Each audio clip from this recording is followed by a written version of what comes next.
Hello everyone, আপনারা সকলে কেমন আছেন? আজকের দিনটি ছিল আমার পরিবারের একটি খুব স্পেশাল দিন।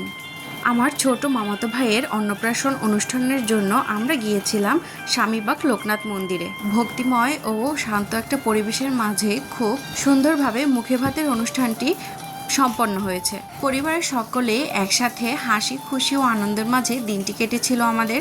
এই সুন্দর স্মৃতিগুলো ক্যামেরাবন্দি করার একটু ছোট্ট চেষ্টা করেছিলাম আমি আজকের এই ব্লগে। আশীর্বাদ করবেন যেন ও সবসময় সুস্থ, সুখী ও ভালো মানুষ হয়ে বড় হতে পারে। তারপর শুরু হলো ওর অন্নপ্রাশনের মূল অনুষ্ঠান। সবার আশীর্বাদ ও ভালোবাসার মাঝে ছোট্ট করে প্রথম ভাত ওর মুখে তুলে দেওয়া হলো। আর এই মুহূর্তটা ছিল সত্যি অনেক আবেগময় আর আনন্দের। এবার বড়রা ওকে আশীর্বাদ করছিল, আর আজকের দিনে অনেক বাচ্চাদেরই মুখে ভাত অনুষ্ঠান হচ্ছিল এই মন্দিরে। আর এইখানে সকল ধরনের নিয়ম মোটামুটি শেষ হয়ে গিয়েছিল, তবে সর্বশেষ একটি নিয়ম বাকি ছিল। সেই নিয়মটি হচ্ছে ভাইকে নিয়ে ওর মামা এই মন্দিরটি 7 বার পরিক্রমা করবে, তাহলেই ওর অন্নপ্রাশন অনুষ্ঠানটি সম্পন্ন হবে। তো এইবার হচ্ছে মন্দির পরিক্রমার পালা।